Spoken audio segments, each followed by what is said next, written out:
Grabe ba kasalbahis yung tawhana mga kaidol, nakabunggo sa ako mga kaidol, wala man lang moingon og sorry mga kaidol. Ako di man ko ingon ana, basta ug ako'y makaingon ana, mangayo gyud og sorry kay lain mo pud paminaw nan di kanang dili ka mangayog sorry unsa tan-awon ra nimo na imong gibungguan mura ka nakaminaw sa ana. Grabe ka salbahis kay nga tiguang mga kaidol, mga 50 na sila kapiniidad ato.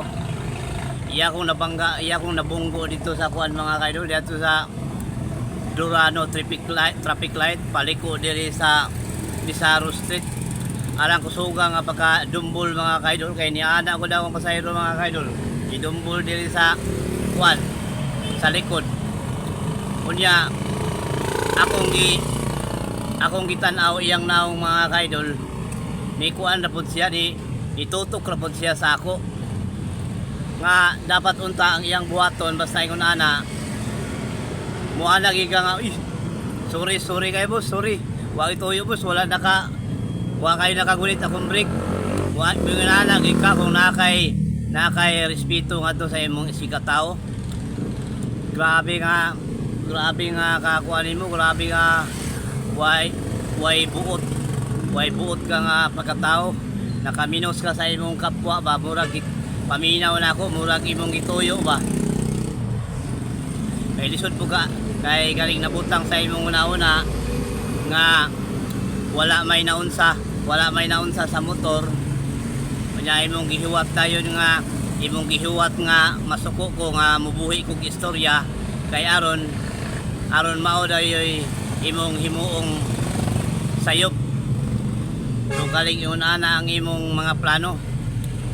So shout out ko nimo, tawaan ka wa kay buot, malas kayong naka-anak sa imo nga pagkaginikanan ka, malas kayo naka-asawa sa imo, wa kay batasan.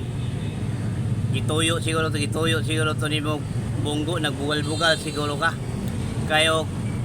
Aksidente pa lang yun nga kuan, ug tarong pag yun ka nga tao yung ana, okay ra unta ka ng hinay ra kay murag okay ra.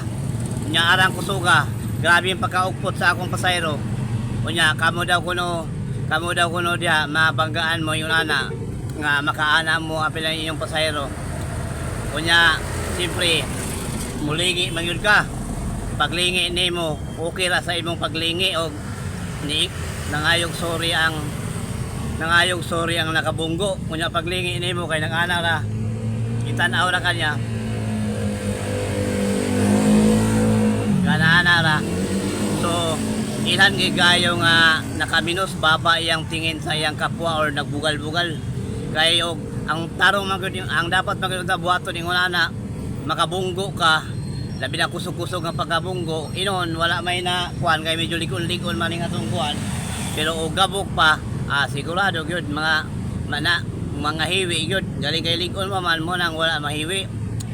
So yun ana mga kaidol, ang dapat gyud buhaton yun ana mga kaidol nga makabunggo ka mga kaidol, mangayo gyud kag sorry dahil pag mulingi ang tag-iya mo na nga boss, sorry boss ana, or mutan-aw sa imo mangayo gyud kag boss, sorry kay boss kay wala kayo kagunit ang brake boss mo ana giga, di kay paglingi sa imong gibanggaan imo ra pud siyang gitan-aw nga wala ka mga sorry nga ana ranong ka. So ambot pasabot ana imong gituyo. So kung pananglitan mga ni imong gituyo, ang Ginoo nakabalo sa sulod sa imong una-una, luoy kayo ka kay maepektuhan ang dagan sa imong paningabuhi. Di ka taga-agrasya sa Ginoo, taga-alino ka mga malas-malas kay puro man mga binuang ang imong trabaho. O shout out mga palihog lang ko mga kaidol, palihog lang kong share ni mga kaidol para makakita itong tawanan nga way buot mga kaidol nga wa man lang mangayog sorry mga kaidol, igo ramang kunya gitan-aw gitutukan mga kaidol.